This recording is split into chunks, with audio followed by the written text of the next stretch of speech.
chapter 2. And we got, like I said, we got down through verse 19 last time, so we're ready to pick it up verse 20. Therefore, of course, this whole thing, I'm not going to try to comment on this every time, but I've basically explained the last couple of times what Ecclesiastes deals with. It deals with Solomon's perspective of things as they are viewed under the sun, basically in most cases, in absence from God, just here and now in this life, and in many ways, just like an animal would see something or something. It's that kind of a perspective. So it doesn't really contradict other things in the Bible if you keep that understanding. But if not, then you actually could find passages in Ecclesiastes that go against clearly go against other Bible passages, which obviously is not God's will. Chapter 2, verse 20, therefore I went about to cause my heart to despair of all the labor which I took under the sun. 21, for there is a man whose labor is in wisdom, and in knowledge and in equity, yet to a man that hath not labored therein, shall he leave it for his portion. This also is vanity, and a great evil. The idea is why bother? Why get out there and work yourself to death if you're going to die and leave it all to somebody else? That's his thinking, which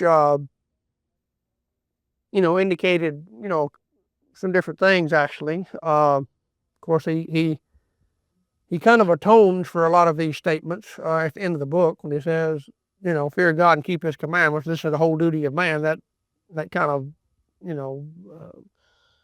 if he was wrong in saying some of these things, I don't say he was. I'm saying the way he said it, was a matter of giving it from his standpoint through his unfortunate experiences, from which we learn.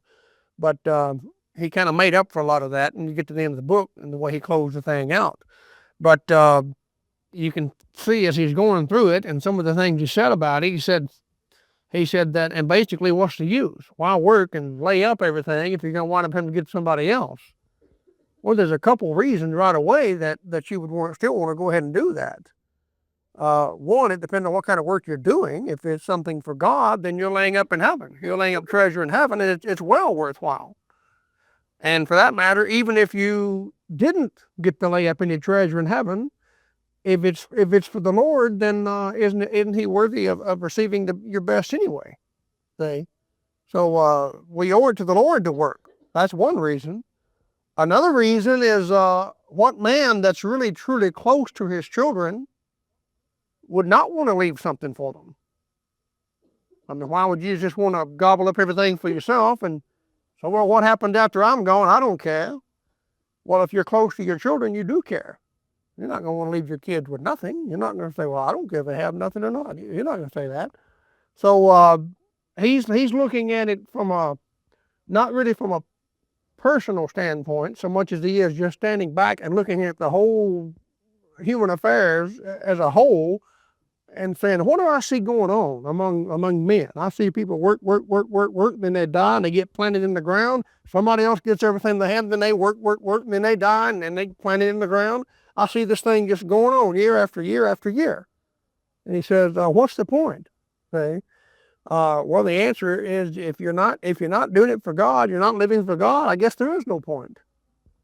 In fact, that's pretty much what Psalm 49 talks about. That if you're not living for God, you're like the beast that perish. There is no point. Verse 22, for what hath man of all his labor, and of the vexation of his heart, wherein he hath labored under the sun? Well, he has nothing if he ends up going to the grave and leaving it all behind, leaving it to somebody else. But if he's doing it for God, then he has treasure in heaven. And he dies with the satisfaction of knowing that his good work is left to someone else so that they don't have to work maybe as hard as he did. And that's a good way to go. I mean, you're still dead, yes, but you believe in afterlife, you believe in the Lord, then you believe that the Lord's going to reward you for being responsible. If the Bible tells you that a man needs to provide for his own, then if you provide for your own, then you're rewarded for that. And of course, if you don't provide your own, you're not rewarded. You lose reward because of that. So when you really what I guess what the whole thing here has to do with Solomon. In his estimation of so many things, he didn't figure God into the equation. He didn't figure eternity. He didn't look at everything through the eyes of eternity. He just kind of looks at it here and now under the sun, and you got to look beyond the sun, way beyond it. For all his days are sorrows, and his travail grief. Yea, his heart taketh not rest in the night. This also is vanity. The idea is a man lays in bed and worries at night, can't even sleep. Tossing and turning. I was talking about Elvis Presley the other day. He had trouble with that. And he got to where he would just try to stay up at night for different reasons.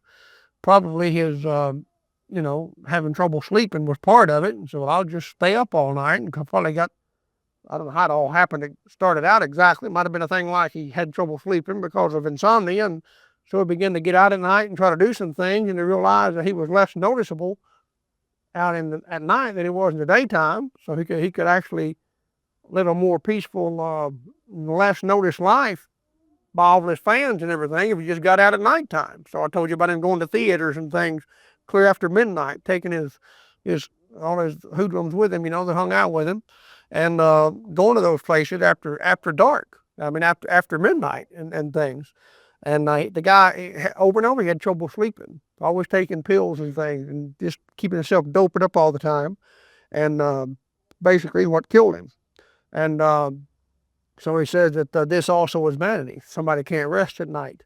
24, there is nothing better for a man than that he should eat and drink, and that he should make his soul enjoy the good of his labor. This also I saw, that it was from the hand of God. So that the idea is he ought to eat and drink, and that he should make his soul enjoy the good of his labor. That is, the next person that comes along, he's covered this before, the next person that comes along might use it in a good way, they might not. So his theory here is just go ahead and use it in a way that you're going to enjoy. You might not be satisfied with the way somebody else uses what you leave behind, but you can choose how you're going to use it. So he's saying go ahead and do it. He's not really saying eat, drink, be merry, and he's not really saying that. He's saying, although it could be that, but he's actually saying you can have a choice over what happens with the money if you spend it. If you give it to somebody else, who knows what will happen.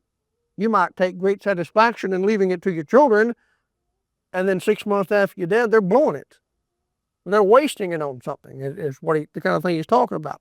So go ahead and enjoy it yourself, is kind of what he's saying. And he says that this I saw, that it was from the hand of God. That is, if you earned it, you're entitled to do it, as you want to with it. For who can eat, or who else can hasten hereto more than I? That is, I earned it, so probably nobody can do a better job of spending it in accordance with my will than I can.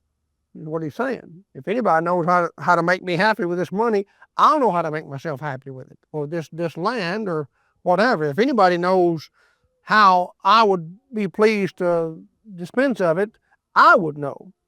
So I'll just be the one to do it. Is what his theory is. For God giveth to a man that is good in his sight wisdom and knowledge and joy, but to the sinner he giveth travail to gather and to heap up, that he may give to him that is good before God. This also is vanity and vexation of spirit. Now that's quite a load he said there. He said, first of all, that God gives this stuff to the man that's good in his sight. Then he says, but to the sinner he giveth travail. Now, we're not going to run these references tonight, but we've been through them a few times before. That word sinner in the Old Testament basically means just a really bad person. Just a person that's a wicked living person. The Old Testament does not bring forth, or at least doesn't, there's a few passages you could find that this truth in, but it doesn't just bring forth and emphasize the fact that all have sinned and come short of the glory of God. If all have sinned, then all are sinners, right? You don't find that in the Old Testament. You don't find statements saying all are sinners. Everybody's a sinner. You'll find things here and there like, man at his best thinks altogether vanity. There's not a just man upon the earth that doeth good and sinneth not. But when that word sinners starts showing up, it's used as a certain kind of people. In some places, it's used with an adjective, like the men of Sodom were sinners exceedingly in Genesis 13.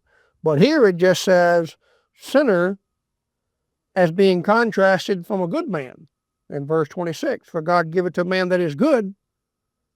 Well, I thought there's none good, none that doeth good, no, not one. Okay, that's true. And yet, you know, in the Old Testament, the way that thing is spoken of is there's not that universal understanding that all men are, quote, sinners. There is a universal understanding that all men have sinned, yes. But all men do not, in the Old Testament, do not consider themselves to be, quote, sinners.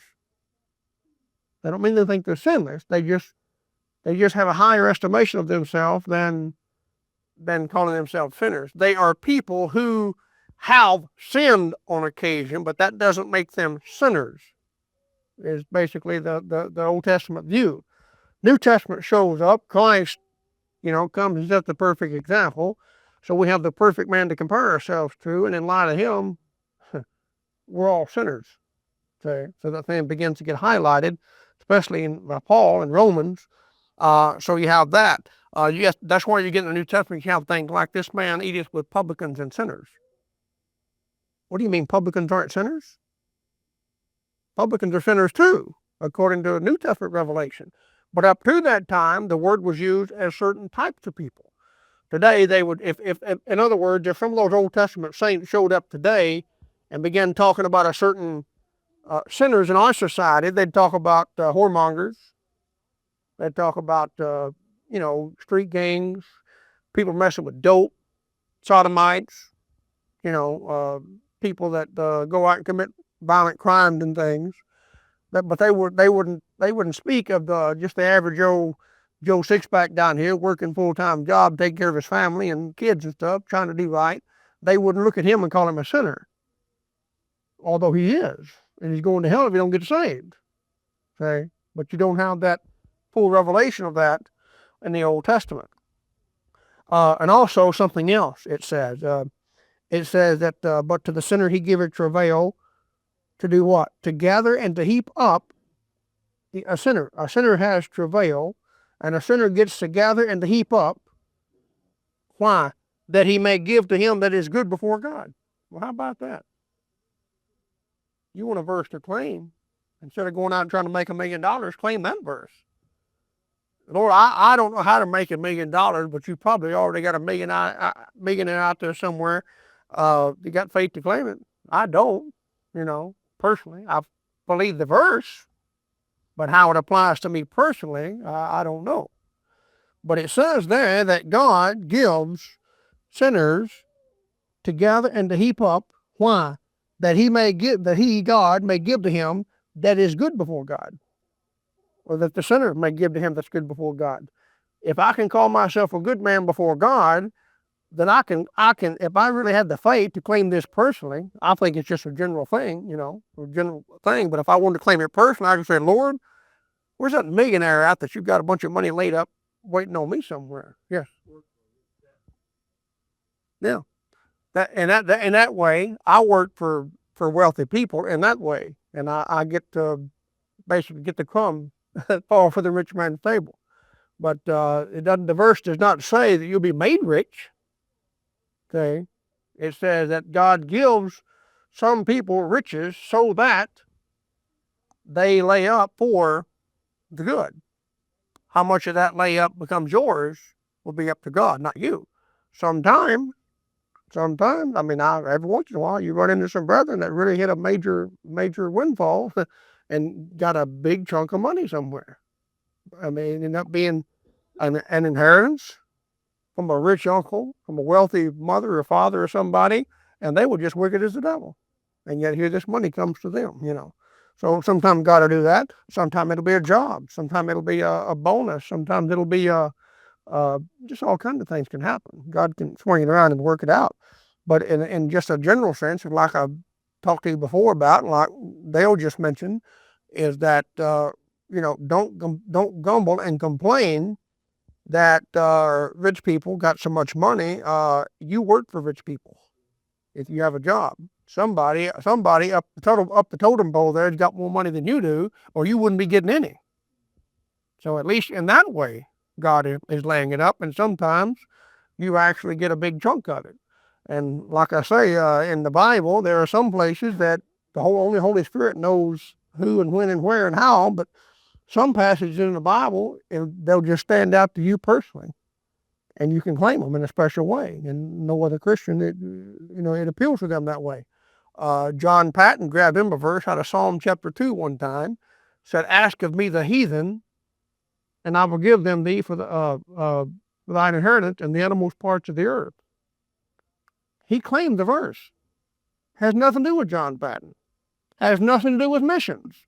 It has to do with the promise from God the Father to God the Son regarding converts that would be given to him, especially in the millennial kingdom. Because the verse, the psalm starts out talking about the second coming. But Patton believed that in a special way and claimed it for himself, and God honored it. And when he left those New Hebrides Islands, every native there was a professing Christian, because he claimed a verse that technically had nothing to do with him. So, I mean, sometimes you can do that. But if you go to a verse like that and say, "Lord, you got a bunch of money, some rich man laid up a bunch of money for me," it's more than just naming it and claiming it. Why do you want it? Are you asking amiss that you might consume it upon your own lust? Are you saying, "If it be thy will"? See?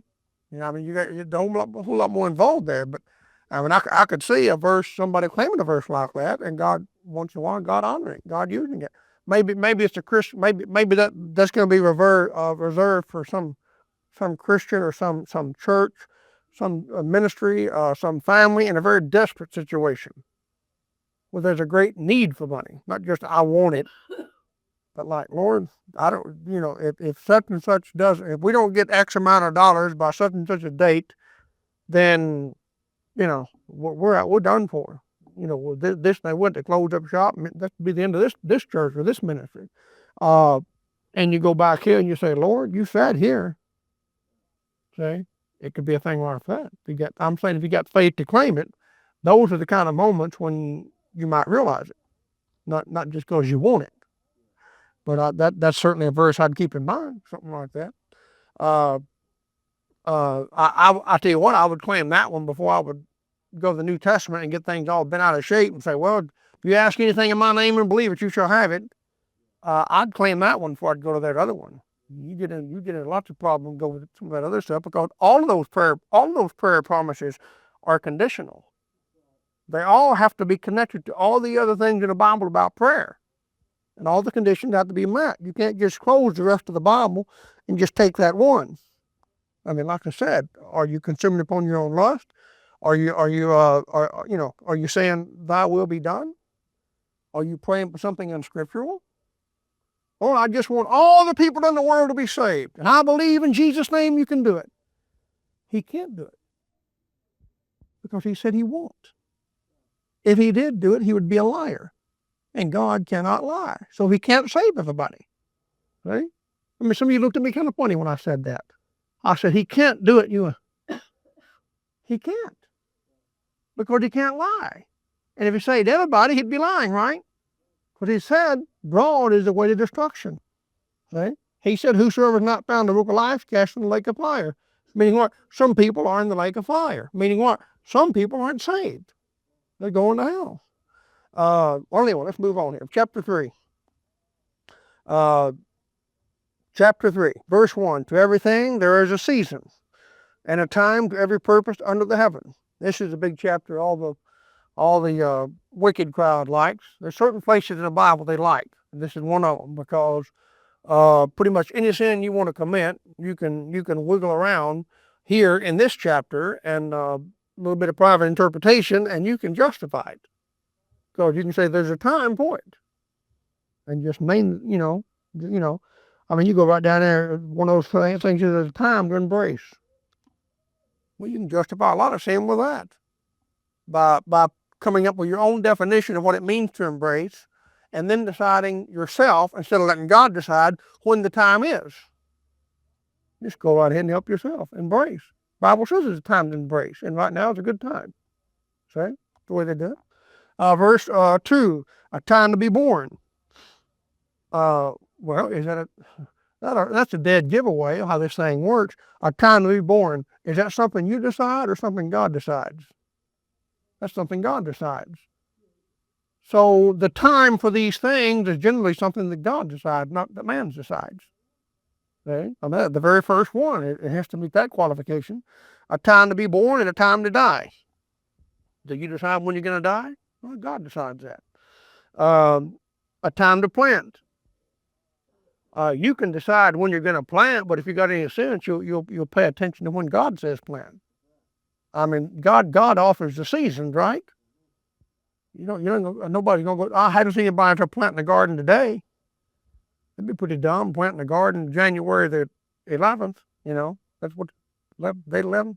Yeah, that'd be pretty stupid. You know what people do? They're waiting for God's time, because God has authorized a certain time of year when the weather gets right and the ground softens up and the rains and the snows have gone through the winter and prepared that ground once again with all the basic heaven's fertilizer, so to speak, and preparing that thing. And there's a time. In fact, there's more than that. There's a time to plant. In Genesis chapter 1, that sun and moon and stuff and stars and things are for the signs. Plant by the sign. Don't make fun of people that do that. No, planting by the signs. That's not heresy or something. That's Bible. To everything, it said, let them be for signs and seasons.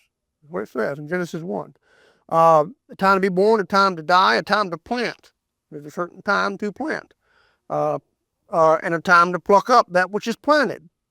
Later on in the year, you go out there and pluck up the stuff, what's left over, and do that. Sometimes God will pluck up a nation. He said in Jeremiah 18, he said that I can, 18 verse 7, he'll do that. He'll plant a nation, come along sometime later and pluck it up by the roots if he wants to. He can do that. A time to pluck up that which is planted. God can plant a church and then come along and pluck it up if he wants. God can plant a preacher in a church and then come along and pluck him up. God can plant a member in a church, come along and pluck him out of the church. God can just do what he wants to do. And he can do it for good reasons or bad reasons. He can do it because that church is no longer worthy of those members. He can do it because that church has enjoyed them long enough and they're more needed now at another church. He can do it because those members are nothing but a problem anyway, and they've had enough chance to get straightened out, so pluck them out. And it might be a matter of them getting thrown out, or it might be a matter of them just getting mad and leaving. Either way, God's plucking them out because they're gone. They were here, now they're gone. For God says it's a time to do that, time to pluck up that which is planted. One day the rapture is going to take place. He'll be plucking up that which is planted then, won't he? Plucking us right off the globe. A time to kill. They used to talk that way. They'd bury somebody. They're talking about somebody planning. They think got all refined and dignified now, and they cover the dirt up with that green astroturf. You can't see any dirt there. You don't think of being planted. You're planted. You're a seed that is sown, and you're going to come out of the hole in the ground one day. You're going to pop up just like the that makes you wonder if the rapture is not going to be in the springtime. See. Because you put and there's some stuff in Song of Solomon, possibly about that. Song of Solomon 2 said the winter is over and gone. And, you plant something, you don't have to wait till the fall for that thing to come up. It starts coming up right away, more and more and more. It just goes on up. And one day ground's gonna bust open. We're just gonna go right on up. A time to kill. Well, there's a time to kill. You say, well, see how people have to follow with that thing? They say a time to kill, and they think, well, contradiction. Exodus says, thou shalt not kill. Well, when Exodus says, thou shalt not kill, he's talking about murder. You don't kill as in taking a gun out and blowing your neighbor's head off or something. You don't do that. There's a time to kill in the sense of war. There's a time to go to war. Or in the time of somebody pokes their head in your bedroom window at night, it's time to kill. You don't ask questions. You don't say who's there. You shoot the fool. Obviously, he don't have your best interests at heart. He'd knock on the door. People so stupid. Did you ask first? Of course I didn't ask. Why you want to ask? When you ask, you just let them know where you're at. I wouldn't dare ask. Somebody well, I might sound a warning. I don't know what I'd do. It's hard to say for sure, something like that. But I sure wouldn't turn the light on and have a powwow with him. I might have a powwow, all right, but it wouldn't be with a light on, probably. I'd part that sucker's hair real quick. A time to kill and a time to heal. So you go to war, or capital punishment. That's a good time to kill. Somebody's worthy of death. They've done something worthy of death. They all be put to death, or self-defense, or time of war. Those are times to kill. But it's not time to kill when you're just mad at somebody. That's premeditated murder. The Bible calls it lying in wait. You're just lying in wait. You're planning. You're it's not spur of the moment. Losing your temper. That's not right either. But at least it's not as bad as they call that second degree, don't they? When you just go off, and kill somebody without really planning. It just happened. Because it's still wrong, obviously, still against the law and against God, but not the other. A time to kill, a time to heal. Time to heal. Time to help folks out, heal up that which is sick, and God heals people spiritually when they repent. God don't just go around healing everybody and just healing their land and healing their country. He said, again, turn from your sins and seek the Lord. He said, then I'll heal your land. I'm not going to clean up, heal you and revive you just because you want it. There's conditions to be met. A time to kill, a time to heal, a time to break down, time to build up, time to break something down. That's it. All this negative, positive, negative, positive, negative, positive. One of my kids had a flashlight at the house the other day and putting the batteries in that thing. Of course, you got the negative end, the positive end. No, I'll take it back. Had a homemade flashlight. Science project's what it was. Had a battery with a little bulb on the end and light running back and forth. And of course, preacher, you preach all the time, And I looked at that and I said, that's pretty neat. And I said, why don't you take that wire off of one end of that and see what happens? I said, well, it won't work. I said, why not? Well, because you got to have a positive and a negative. I said, that's right. That's what you got to have in the pulpit too. That's what you got to have in every day of your life. That's no better than a dead battery if you don't hook up both ends of it. Go out there and take the.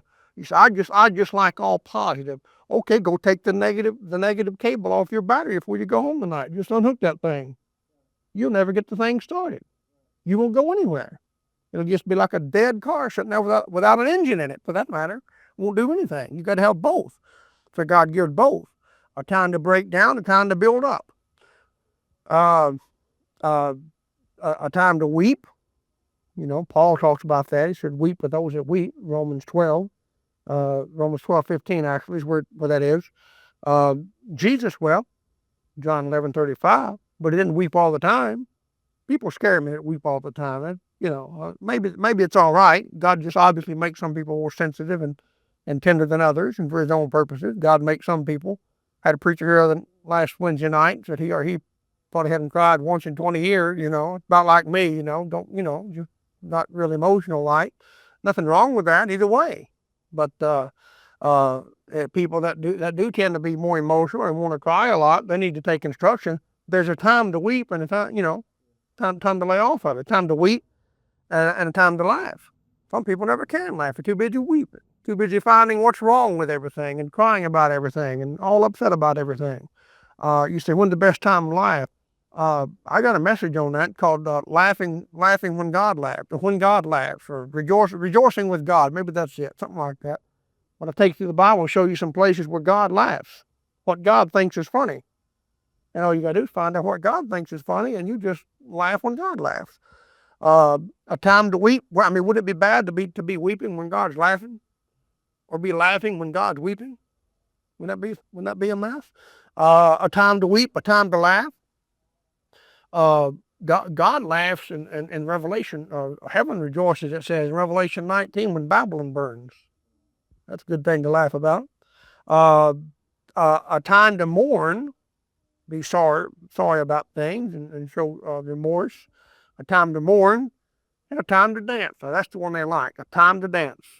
They like that one. I seem like every time I read it, I think of that movie I saw way back in the '80s, and you see it too.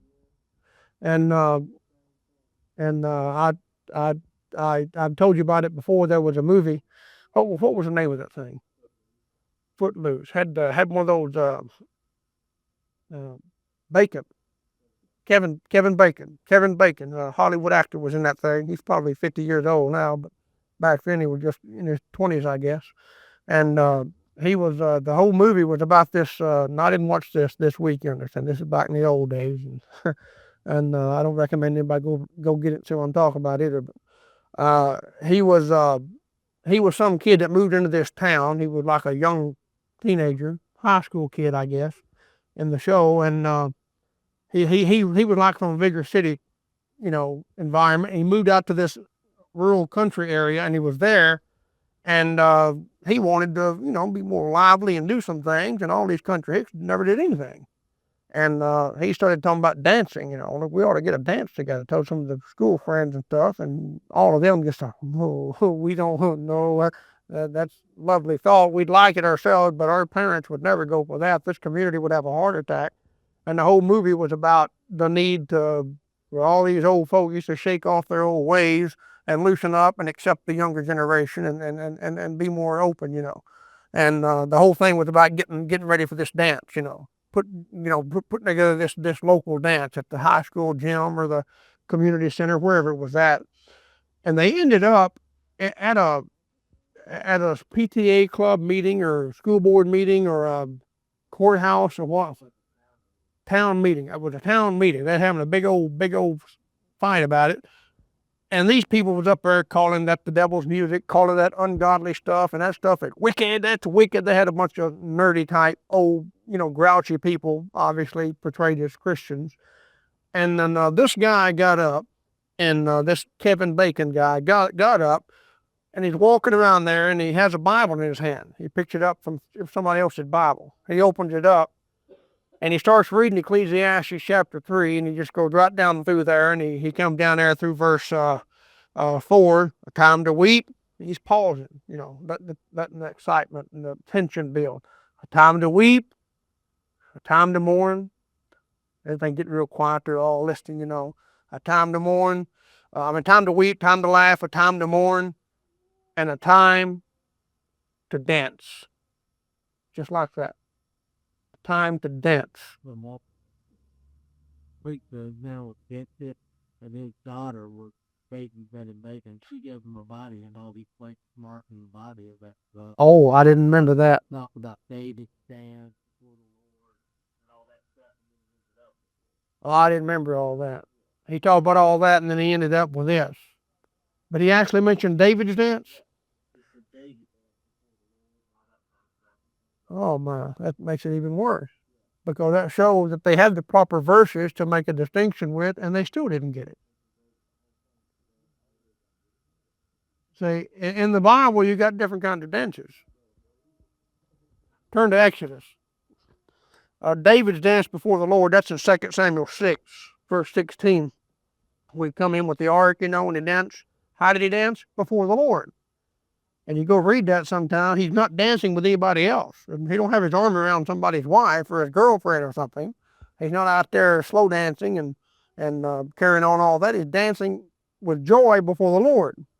The typical Old Testament Jewish dance would be a segregated dance.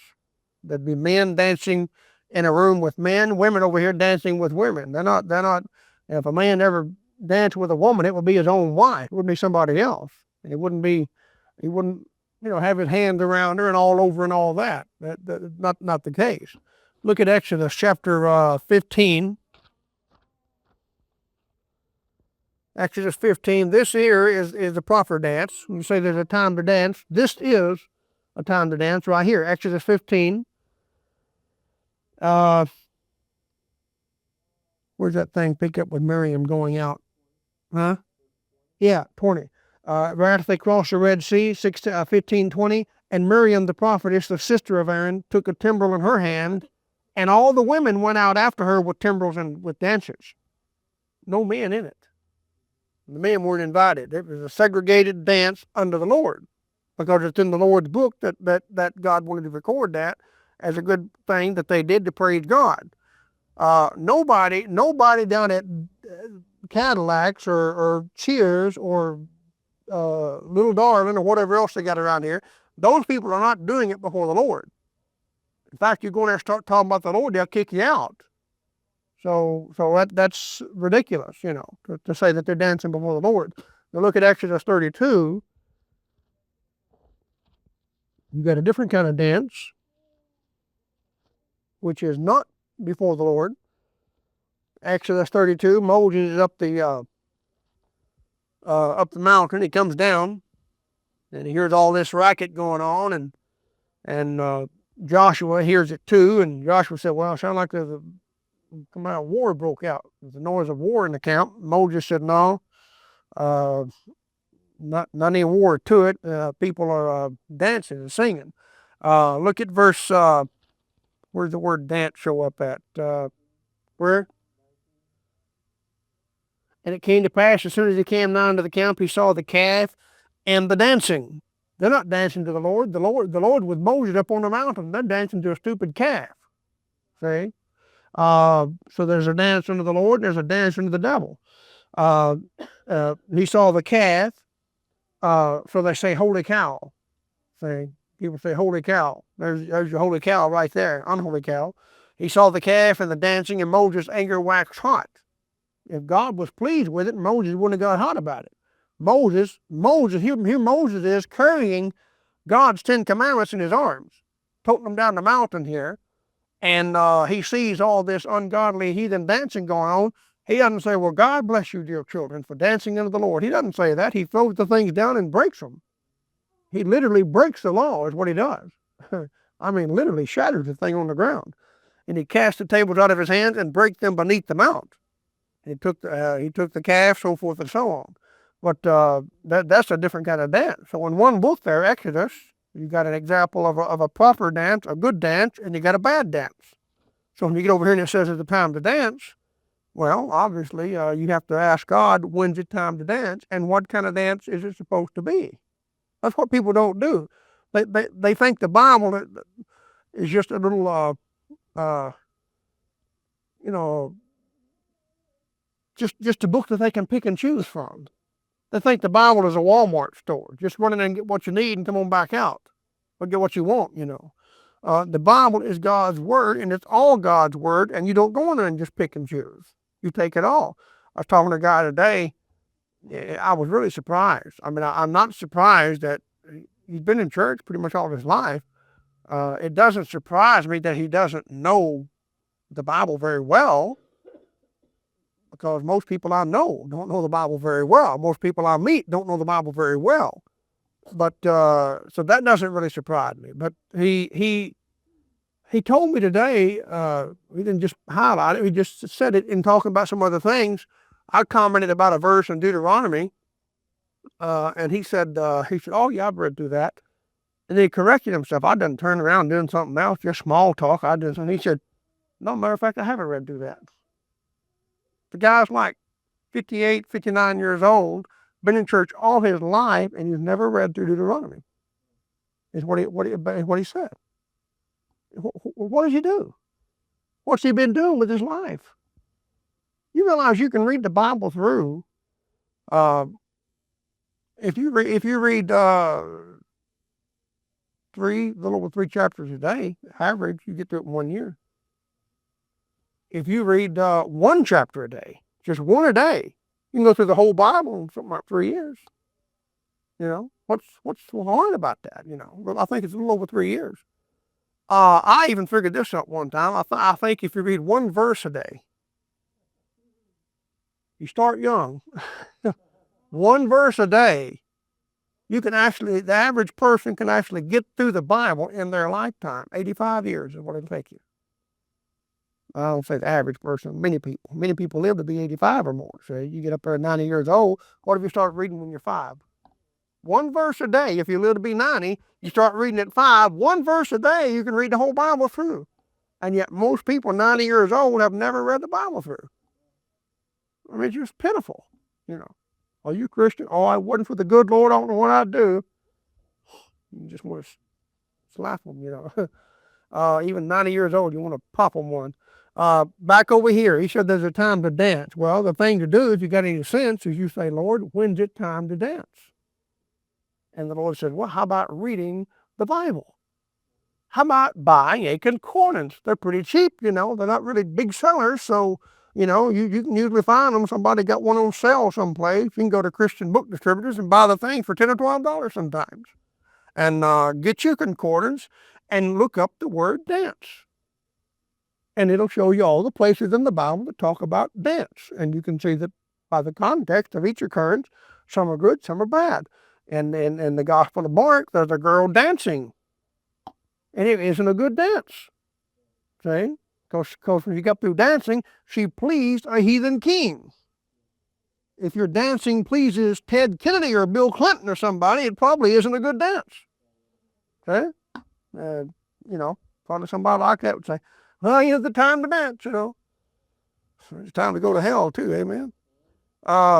Well, all right, I'll amen myself. Amen, amen. Verse 5, he said, a time to cast away stones. You know, like you get out and go through your garden or flower bed and throw stones on it, get them out of your way, whatever you're doing. Time to cast away stones. And a time to gather stones together. Of course, it can also be stones like a landmark. You got to be careful about that, you know. You can't just go cast away any landmark stone, that kind of thing. But if there's a time for it, if you bought some land or something other, it's proper to do that. If you haven't, then it's not proper. Okay? You've got to make distinctions for things in the Bible. Basically, time to cast away stone, time to gather stones together. In a more general sense, he's saying basically there's a time for division, there's a time for unity. What are you doing when you throw stones away? You're dividing things up. When you gather them together, you're unifying them. Well, he said there's a time for division, there's a time for unity. See? When Christ comes back and busts up the UN and splits that bunch all to pieces, that's a time to cast away stones. That's a time for division. When he sets up his millennial kingdom and has all the 12 tribes ruled over right there, that's a time for unity. See? I mean, the Lord knows when the best time is for everything. A time to cast away stones, a time to gather stones together, a time to embrace. A time to embrace. Well, in the Bible, when are you supposed to embrace? Well, I mean, obviously you weep with those that weep, mourn with those that mourn, that kind of thing. So you embrace in a proper way that time. You know, obviously a man's not going to go up and embrace a woman, you know, and shouldn't. But if a woman needs to, you know, comfort another woman, or a man wants to give his buddy a big bear hug or something, that's fine. Nothing wrong with that. Or a man, his wife, or children, you know, mother, whatever, that kind of thing. There's a time to embrace. But somebody could take that and say, well, that's then okay for me to hug up on, say, so-and-so. Well, that's not the time. That violates other portions of Scripture. Like it's good for a man not to touch a woman. Well, which one are you going to take? Well, they're going to ignore that one that Paul used, and they're going to take this one because they like it better. A time to embrace. And a time to refrain from embracing. Well, then obviously the thing to do is find out when the time is. You know, but it's amazing. You know, he said there's a time. My friend, the thing about dancing was talking about. He said there's a time to mourn and a time to dance. And somebody said, well, I'm going to dance. Well, maybe it's time to mourn instead. How do you know? If you don't go to God and find out, maybe you're out here dancing when you ought to be mourning. Probably most people are dancing and ought to be mourning over their sins. A time to embrace, a time to refrain, you know, from embracing. So if it's time to embrace, then okay, embrace for a while in comfort, but it shouldn't just continue. You shouldn't just enter a state of depression and stay there for 6 months. You know, let that time of grief and if that's the purpose of it, embracing for that purpose, let that time of grief run its course, and then that's it. Okay, it's time to pick up, move on, you know. A time to get a job, you know, time to get, a time to get, and a time to lose. Some time to gain things in life and time to lose things. Job understood that. Job said, we received good at the hand of God, shall we not also receive evil? Naked I came came out of my mother's room. Naked shall I return thither. Gonna go back same way I came. He said, I understand there's time to get, there's time to lose. Time to get. I mean, you didn't come into this world with anything, so really you haven't lost anything, have you? I mean, you're probably running pretty good ahead right now. So that's what he's talking about. Time to get, time to lose, time to keep, time to cast away. See, you obviously want to keep good things, things that are right. You want to keep the Word of God. You want to keep some good friends. You want to keep good church. You want to keep the, things that are good and right. You want to cast away things that are not right. Got some bad music in the home, it's time to cast it away. Got some bad movies and things, cast them away. Got, something that ain't right, get rid of the thing, cast it away. Time to keep and time to cast away. A lot of people just hang on to stuff that, that ain't right, and they might not watch the movie, they might not listen to the music anymore, they know it's not good, so they don't fool with it, but they just can't seem to get rid of it. It's just, they paid money for it, so I don't know, I just hate to throw it away, and there it is, Well, there it is because the devil wants you to dig it back up one of the days and listen to it again, or read it, or watch it, or whatever you're going to do with the thing. It'll just be there, and right now you're kind of spiritually minded, you're not going to fool with it, but you're not going to always be spiritually minded. You're going to have some valleys along the way, and maybe in one of those valleys you'll just reach over there and grab that thing. Maybe it's a bottle of liquor. Maybe that's what you need to cast away. Maybe it's a pack of cigarettes or some dope or something. Cast it away. Make no provisions for the flesh. Get the thing out of there so it's not there anymore. So when you want it, it's not accessible. It's not right there. You got to go out and buy it and let people see you buy it and suffer the embarrassment of all of that. You'll probably just not even fool with it. But if it's always right there because you didn't cast it away, then you'll be back in that sin. Well, I'm out of time. Let's stop there. Time to get, time to lose, time to keep, time to cast away. Let's stop there. Chapter 3, and we got started last time with this chapter, of course, familiar to you, I assume. Of course, it talks about there being a time for this, a time for that, time for many different things. We come through most of those last week, and we got down through verse 6, where it says a time to get, a time to lose, time to keep, and time to cast away. People that are mature Christians understand that. You don't just gain all the time. Sometimes you lose. And there's a preacher some years ago that went around the country preaching and whatnot. And he one thing he was quoted as saying is that he tells he said, I tell my boys they never have to lose. Sometimes you're going to lose.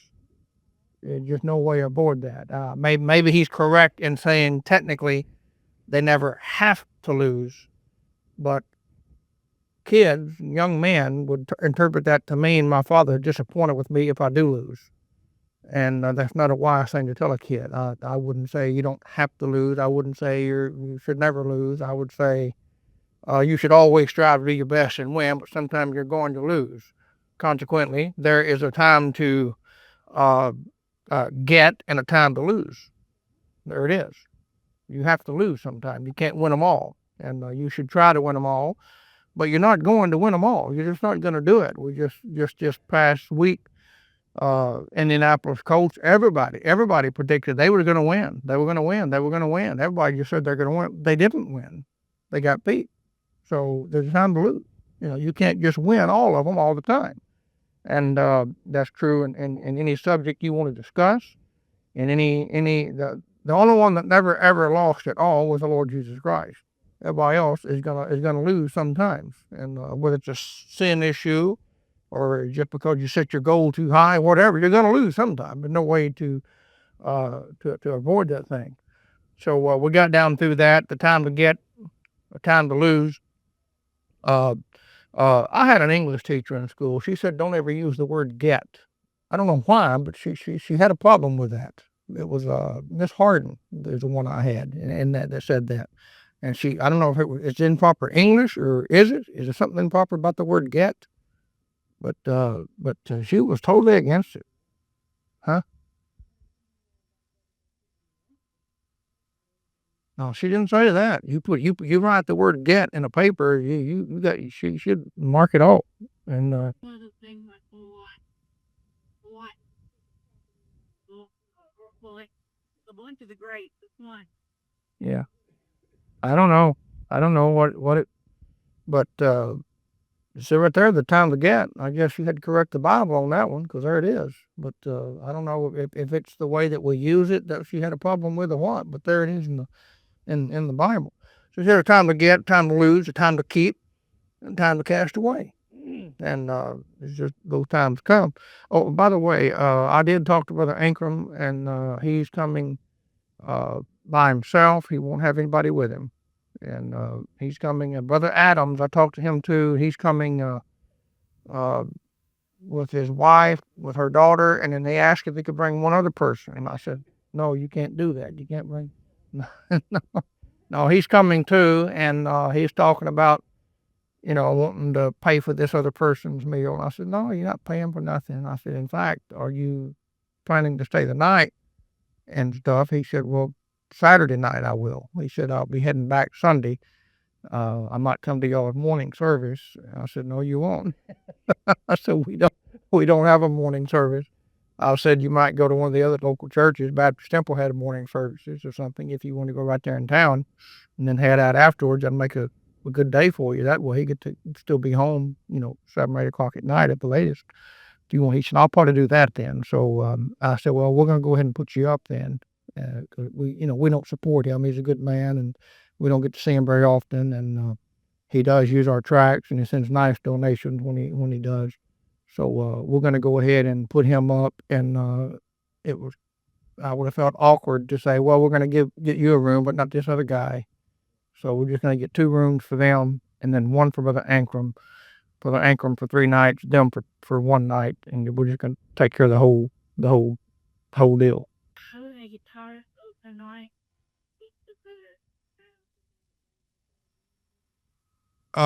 I don't think so. I know the manager over there. I'll be talking to him if they try that. I don't, if it was a rush time of the year where those rooms would have been occupied, I can understand it. But, in January the 20th, I don't think it's exactly a sellout weekend, so I don't think they're going to lose any business. And I'll just talk if that happened, but I don't think that's going to happen. If it happened, I'd call and talk to Danny about it and say, I really don't think that's fair. We're giving you our business and do this. But anyway, that's what's going on. So you ladies don't have to worry about anything extra for Sunday school, as far as I know. All right, back to this thing here. Ecclesiastes 3 verse 7, a time to rend. Rend as in tearing something, like rent would be the past tense of it. The veil of the temple was rent. Time to rend, time to sow. That is to sow it, back up. A time to rend, a time to sow, a time to keep silence. Yeah, something a lot of people need to learn. Time to keep silence and a time to speak. You know me. It comes football season. I like a little football. I mean, I ain't gonna say I don't. I do. But the one thing I was talking this week at work about, some of the guys talking about some of the stuff happening and some of these players that get to just mouth off. I understand high school kids, shooting off their mouth because they hadn't been taught better and coming up to home. But by the time a man has gone through high school and college, and now he's 24, 25 years old or older, playing on a professional level, it's about time to start acting like a professional.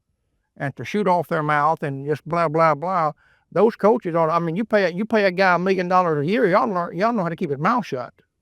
And you ought to have a right to tell him to shut up.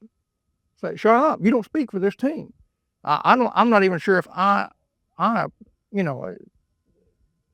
know. Maybe they need to have this so these teams have a thing where they designate certain players on the team can actually talk to the press because they've proven trustworthy. They've proven to be able to talk responsible and say things that are not just mouthing and back and forth and bragging and all that. Maybe they ought to do that. Say, well, each team has, 2 offensive players, 2 defensive players that you can go to with a microphone and you don't try to get anybody else to talk. And if you do, then you're gonna be fine. You're gonna be thrown out of the locker room. You're gonna whatever, you know. But I mean, I just get sick of it. I expect it people on other areas of life. Sometimes younger people that don't have proper upbringing, not to know better. But when you get in a professional anything, I don't care what it is, you ought to behave like a professional. And too many times they don't. So they don't know there's a time to keep silence. There's a time just to shut up. And one time to keep silence is when other people are watching you and trying to learn from you, especially if you are in a position of popularity and people look up to you, whether you be a preacher, whether you be a politician or a sports star, whatever, music star, actress, whatever.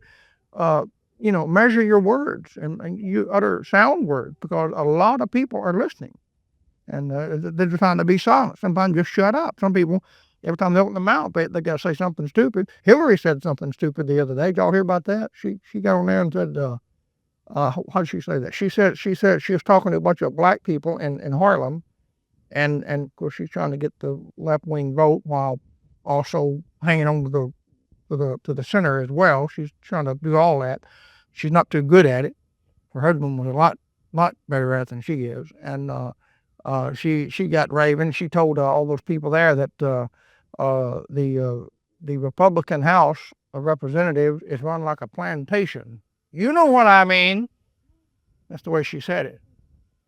And then they're hanging her out this week. I mean, they're giving her a tough time over that. And she didn't want to be silent. She ought to keep quiet. There's a stupid mayor down in New Orleans. Y'all hear about that? He popped off. He didn't know how to be silent either. He popped off. You're talking about because the majority of the people in New Orleans are black. Not all, but a majority. And 70, 80%, something like that. And of course, a lot of them ended up relocating because of the hurricane and all that and have not settled back in yet. And some of them are thinking about not settling back in. And there's the issue of, is it going to change the black-white ratio of New Orleans? Well, this black mayor comes out, in so many words, he says, New Orleans, so many words, has always been, this way and whatnot, and it's going to be a chocolate again. It's going to be a chocolate New Orleans again. And then he went on to say that it has always been majority of black people there. He plainly meant it's going to be a black city again, is what he meant.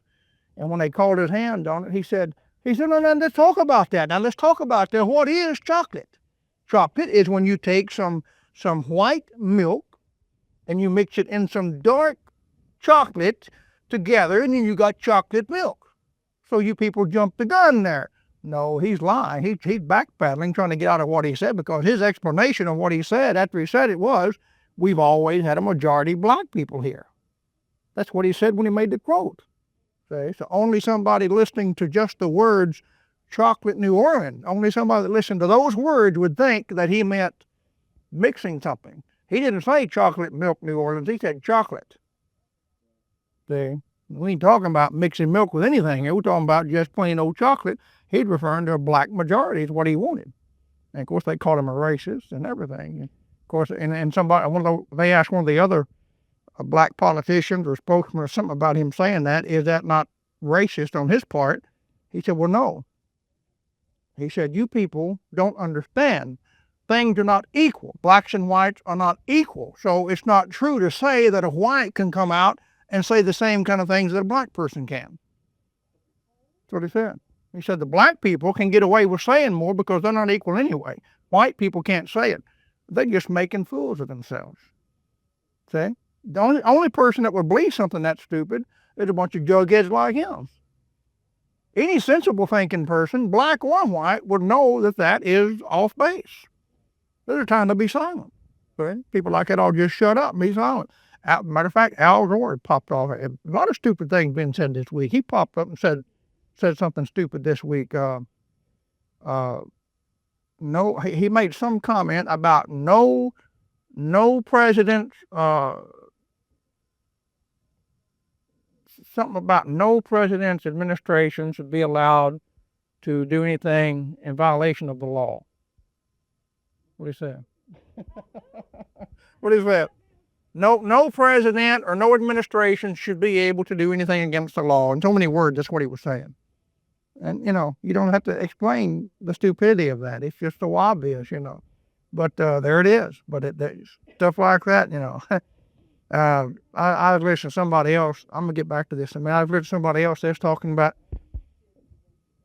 they were talking about some of that stupid stuff being said. And they was talking about Hillary running for president and Al Gore possibly trying to run as well.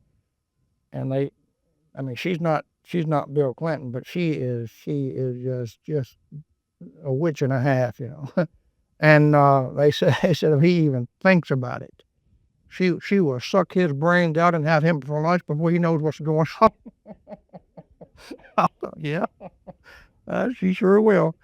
So many people just need to shut up and just go back to the woods someplace. They don't know when to be silent.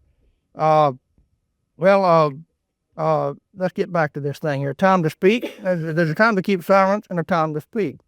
Obviously, a time to speak is when you got something that needs to be said, needs to be heard, and you need to witness. That's time to speak. It's not time to be silent when you're supposed to be telling somebody about the Lord or speaking up for righteousness' sake.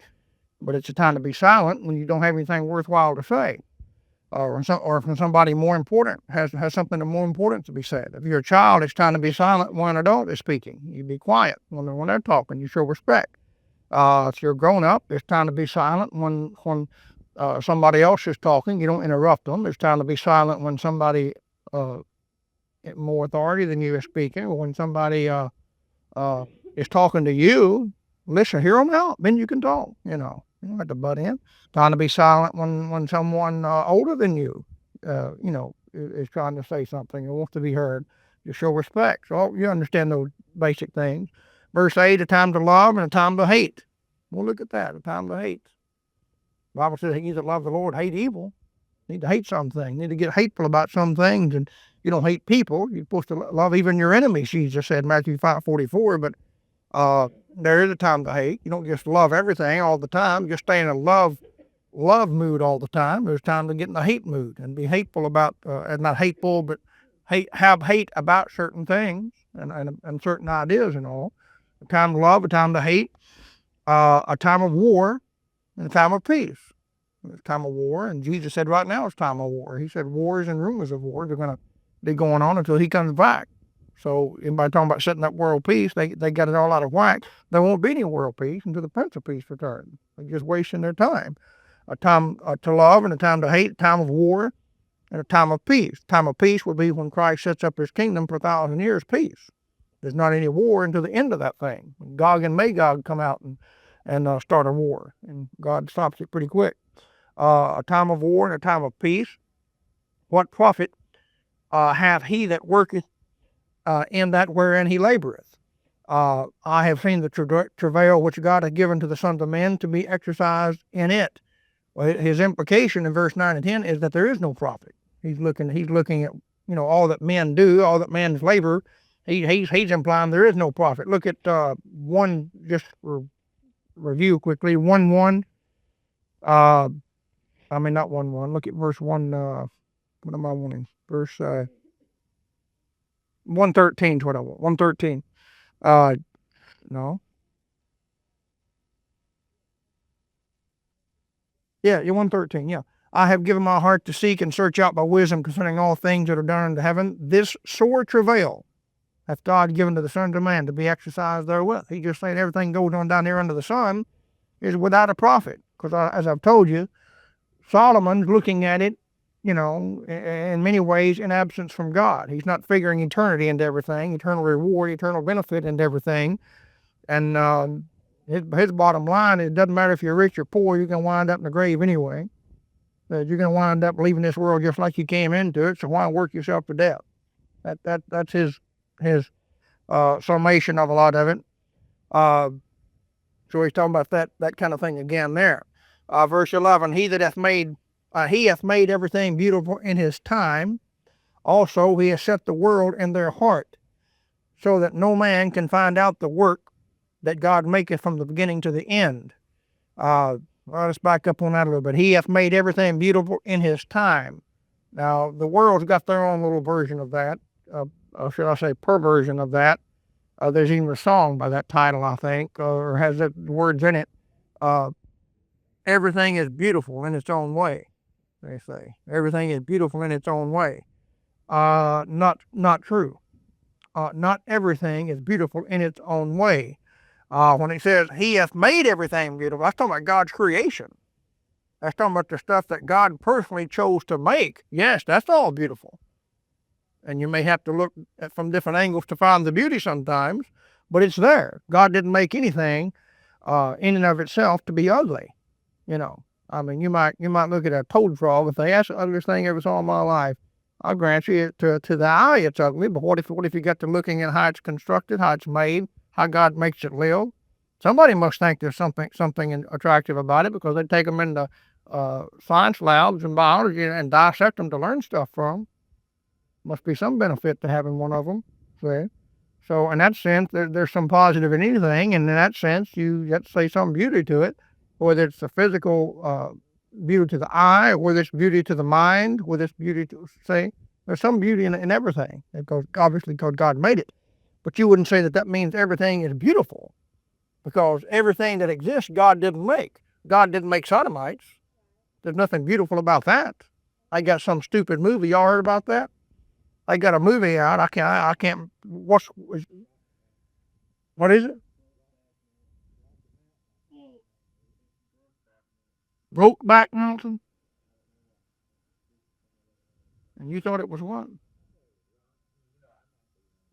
I don't know, something about a mountain. I think I heard what you said. I don't know about that, but maybe maybe it's supposed to be in the Rocky Mountains or something where it's at. I don't know.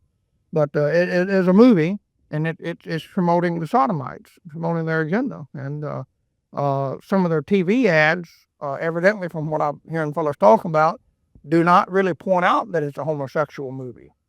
You get the impression that it's a good Western. In fact, there's one guy at work.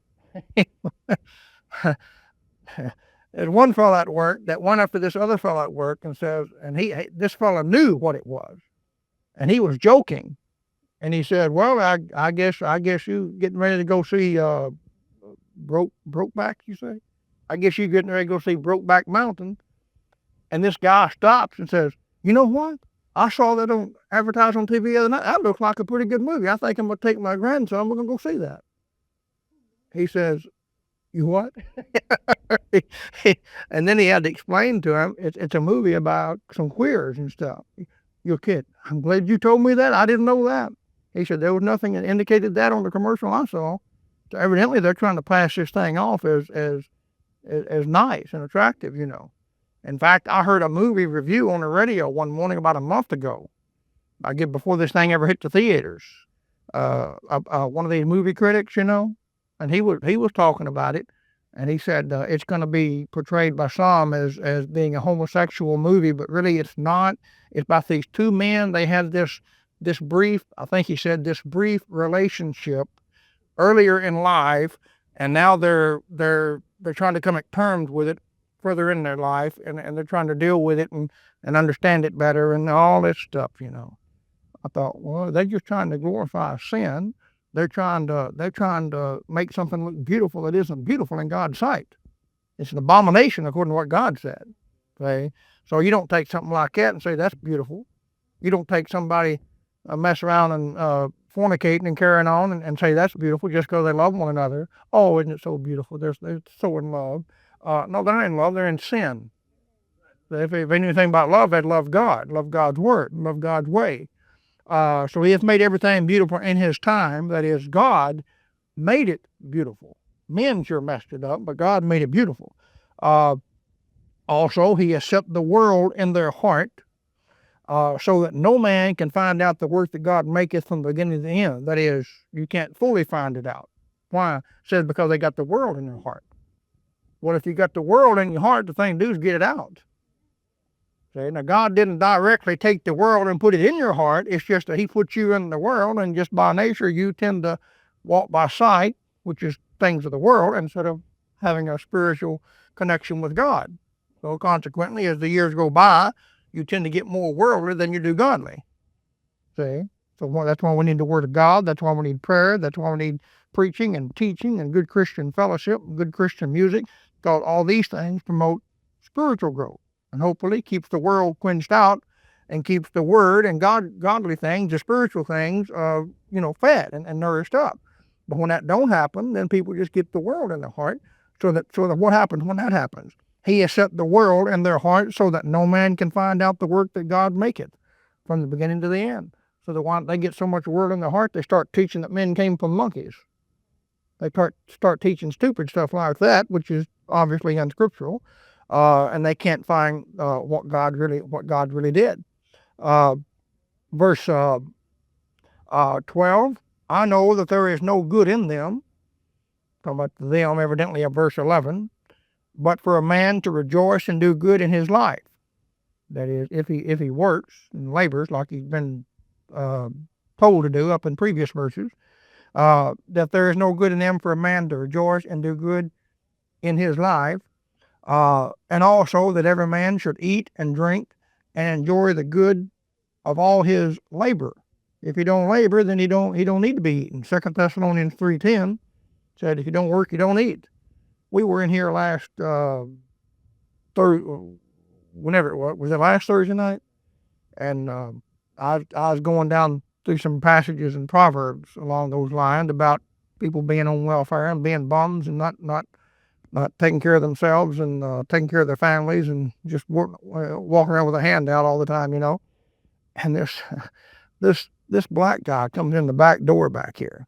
Just starts wandering in the back door, and we kind of heard something happen. I looked up, and he coming on in. I thought, well, he hear me preaching, coming in to shoot me, or what's going on? I kept looking up, and he comes in, and he I think Tony got up and went back there and see what's going on, and told him to go ahead and sit down. Would take care of his situation in the break time. So he sat down in that back pew back there and hear me out. And of course, I just kept on with some of that same stuff I was talking about. I kind of lightened up a little bit. I didn't want to just, unnecessarily have to offend him, but still, I said some of those same things. You're not entitled to something for nothing. You ought to be putting forth some effort. You ought to be working. You ought to be taking care, and I gave some illustrations of how, as a ministry, we don't just give people something for nothing. We, generally try to, make sure that they are working and, that they're trying for themselves. And if so, they might get something for nothing, at least nothing that they have to give us, but they have been putting forth an effort in their own life. We don't just go around handing out money and stuff. And sometimes we make them work, make them come and put together some work in the printing ministry. Or had a while back, this lady, I'm going to give her some money to help her with her gas if she would go to Brother Doster's revival meeting over at Dresden. She wouldn't even go. She said she would, but she never did. But see, that's making her do something. And this fellow sitting here, I went through all that and took the break time. I said, there's something I can help you with? Went back and thought. He said, well, yeah, but I don't know if he will now or not. And he never said for sure, but I think that's a guy that I've seen at the county jail preaching years ago. I think I recognized his face, not his name, but his face. He kind of got teary-eyed and said he was saved and all. Talked to him a little bit. And I kind of stepped out of my usual procedure and actually gave him a little, money, but not from the church, but gave him some money of mine, and under the condition that he would read some stuff that I gave him to take with him. I gave him a chick tract and that little chick booklet back there on the next step, for the Christian growth. So what was his name? His name was William White. William White was his name. Said he had some problems. His wife, something, he ended up having a fight with her and left. And he was on his way to Union City where his sister stays. I couldn't get him to say anybody lives anywhere. He used to stay at Dresden. Now he's going to Union City where his sister stays. They never say they live anywhere. They just stay. But he's going over there, so pray for William White. I asked him, I said, well, William, you working anywhere? He said, no, I ain't got a job. I said, how old are you? He said, 34. 34, didn't have a job. Just, he said he had a job a while back. Something happened, and had some trouble and been in jail again and just one thing and the next. And I don't know. Well, anyway, back to this thing here. But the Bible standard is you have a right to enjoy what you've earned. You have a right. If you worked and earned, and you've earned a paycheck, you've earned a home, you've earned a car to drive, you've earned a meal on your table, you have a right to sit down and enjoy it. You don't need to sit down there and think, oh, what about these poor, unfortunate people who have so much less than me? You can be concerned about them, and you can do whatever God leads you to do to help people like that, but don't let that wreck your joy for what you've earned. If God puts food on your table, then give thanks for it and gobble it down. And also that every man should eat and drink and enjoy the good of all his labor. It is the gift of God. There's a couple of verses in chapter 5 that's very similar. Look at 5, verse 18 and 19. Behold, that which I have seen, it is good and comely for one to eat and to drink and to enjoy the good of all his labor that he taketh under the sun. Notice how that eating and drinking is so connected with labor. You're not entitled to it if you don't work. If you're a bum, then you can just starve. Of course, you're not going to do that. How incompassionate it is to say that. Well, the point is, if you get hungry enough, you'll get up and work. You won't just sit there and starve or lay there and starve. I mean, you go through a day or two without any food, you'll start doing something to make some money, and you won't be just asking for a handout. You'll be going somewhere and actually putting forth some effort, to earn it. Let somebody see you mean business. You won't wait to, one businessman, he's asking a question. He said, why is it these people that always hold up these signs, will work for food, why do they always wait till about sundown before they get out there to put the sign up? And then he said, he was on Paul Harvey. Paul Harvey was reading a letter from him, I think it was. He said, I'm a businessman. I need a little extra help once in a while. I went by some of those people one time and said, I'll put you to work tomorrow morning at 7 o'clock. Be there. They didn't show up. They don't want to work. They're still in bed at 7 o'clock. They go out there about sundown, hold up them signs, get a little bit of money to get drunk on that night. They're still going to hangover next morning at 7 o'clock. They ain't going to work, Right back, well, I didn't read that, did I?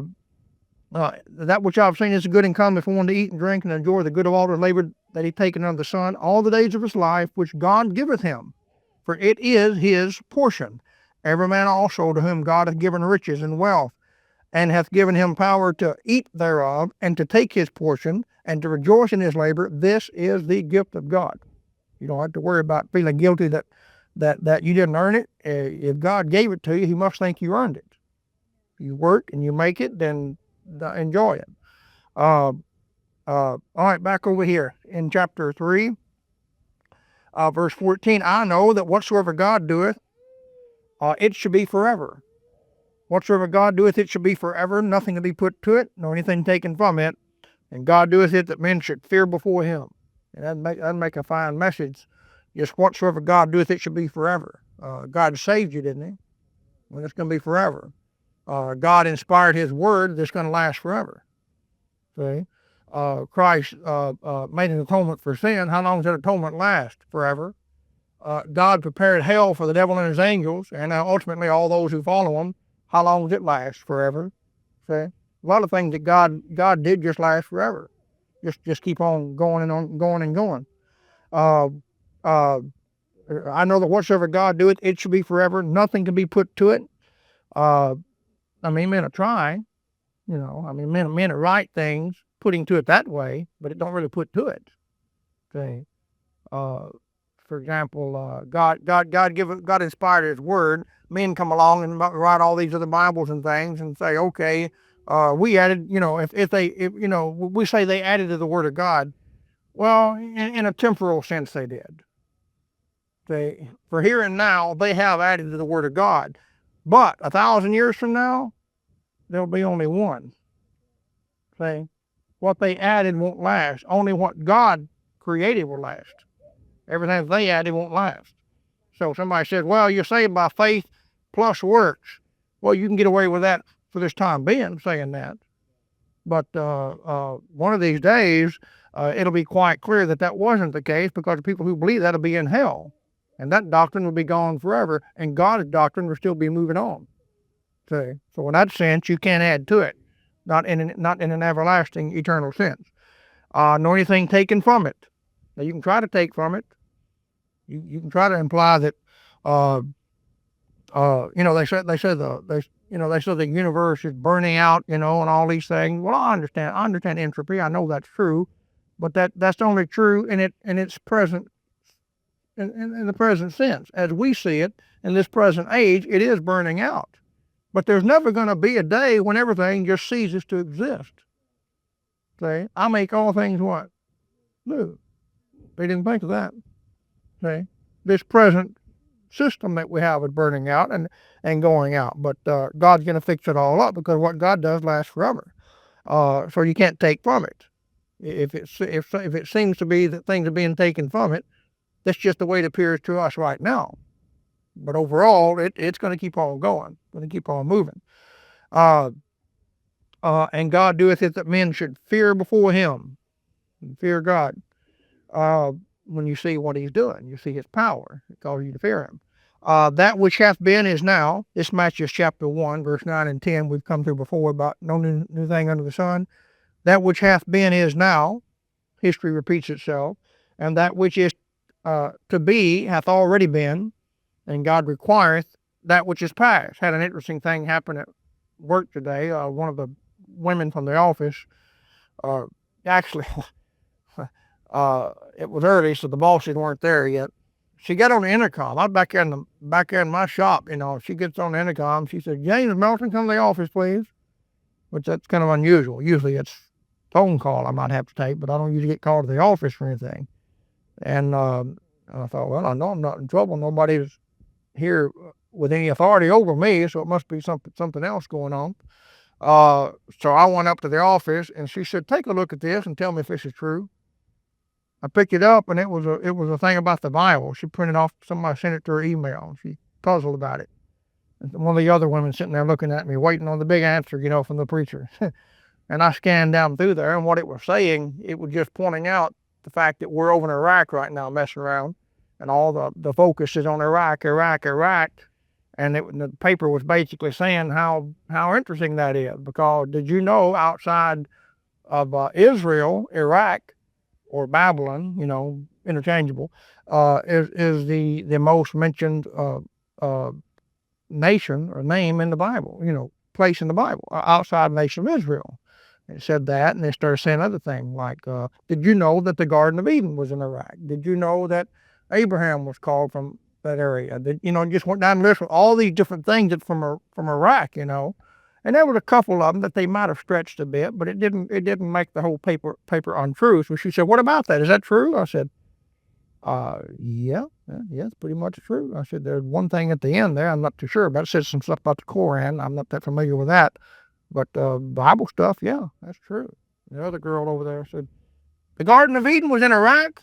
I said, "Yeah." I said, "It wasn't called Iraq then. It was, just, a garden eastward in Eden. But if I said, you look at what it says about it and the rivers that are there and everything, it matches only one place on this earth. And that's where it's at." And it was interesting, because all that paper didn't point it out, but what it was saying, it should have just went ahead with an explanation of why they even presented those facts, is that everything has made a complete circle.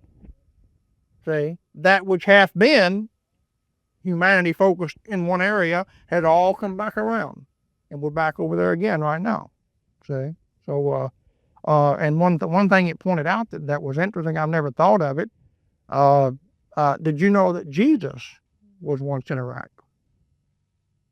Anybody know when that was? No, I don't mean that. I mean apart from that. Yeah, I know in the beginning, God.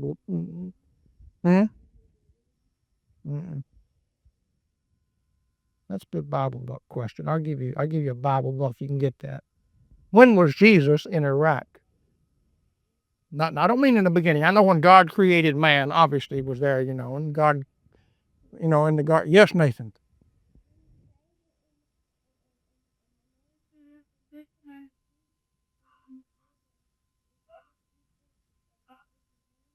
No, I'm talking about Judas. No, that wasn't in Iraq though. That's a good try though. Yeah. Yeah, I'm talking about Iraq as a country. Yeah.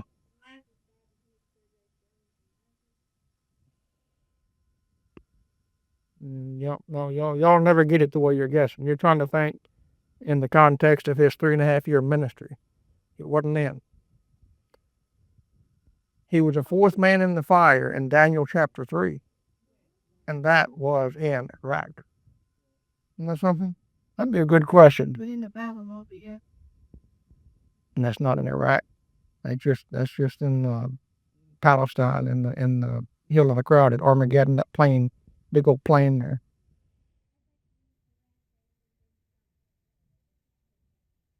Well, that's the same one. They weren't fighting then, but they are now. But it's that same area.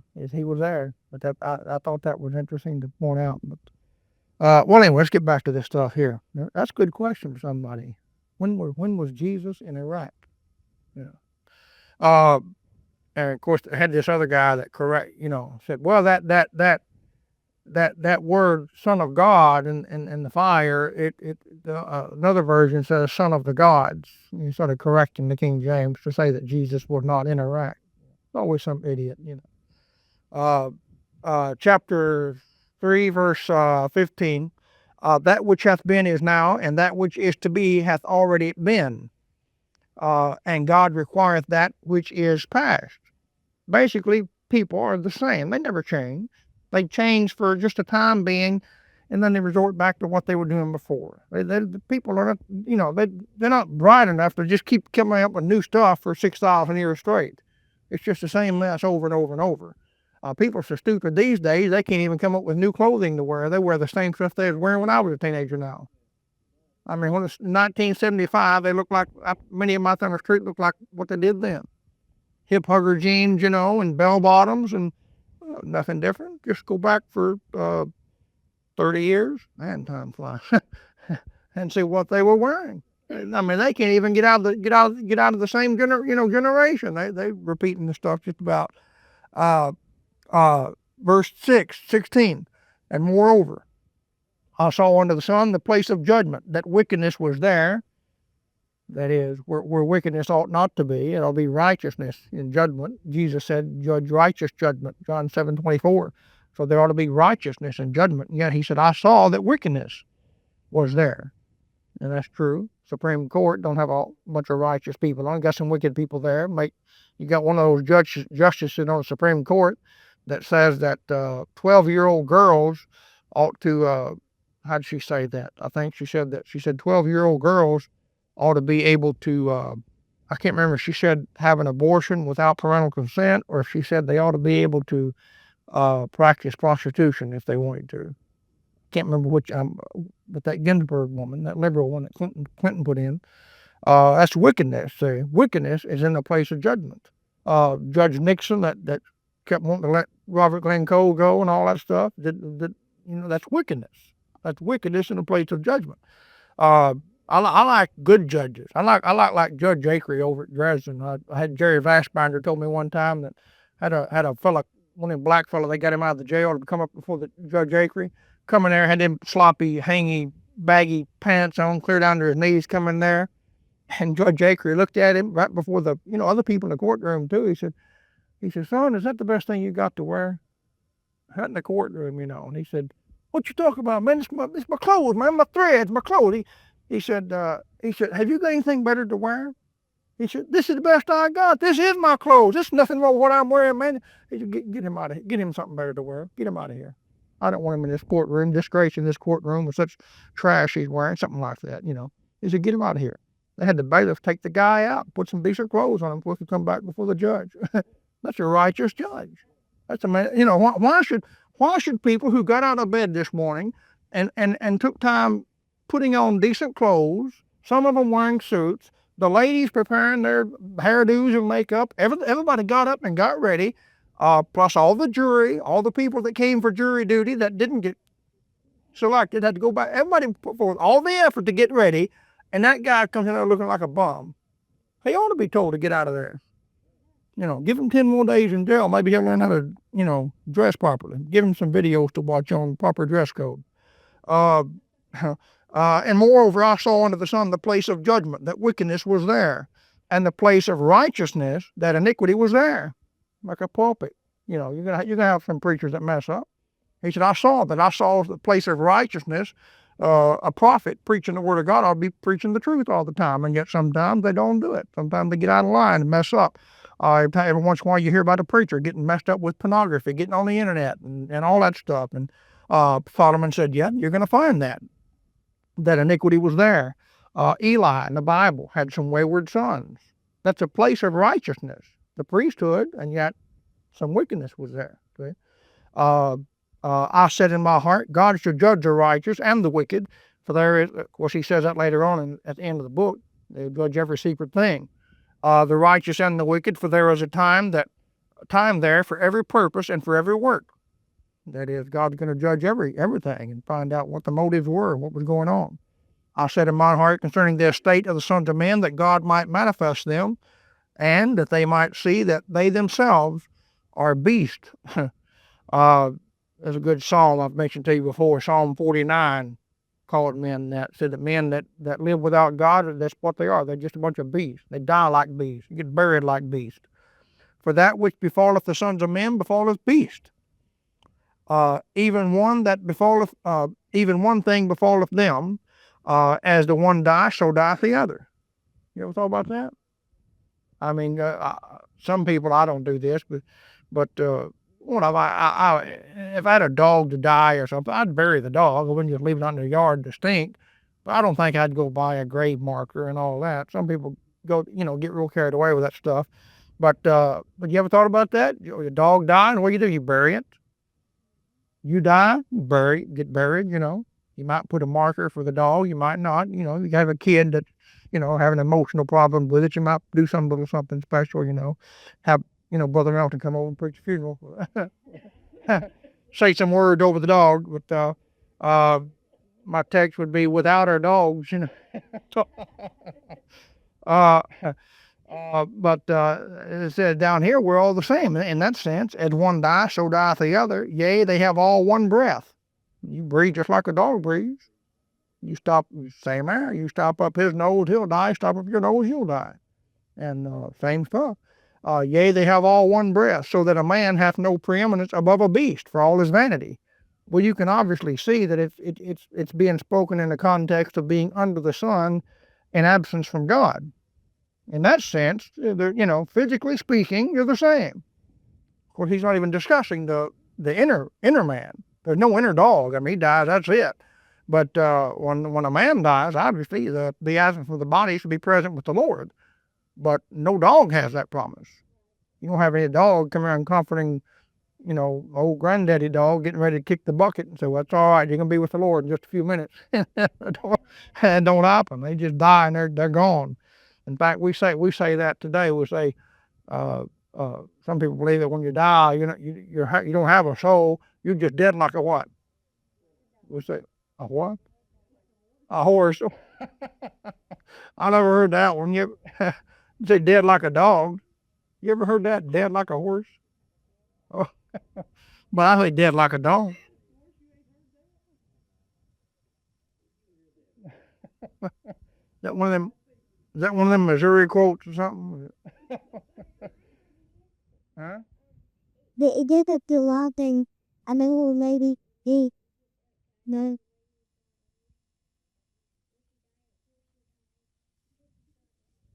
Okay. But the idea is a dog died, he has no soul. He's just gone. And that's where Solomon's opinion, that's what men are like. Because later on I mentioned you got to fear God, he gets the thing right in further comment. But right now, just under the sun, the way things are among men, you're gonna die and go to the grave just like a dog one day, is what he's saying. Well, I've kind of run out of time. Let's stop there. Kind of done a lot of excess talking tonight, but let's stop there and get into verse 20 and then on down next week. Let's stop there.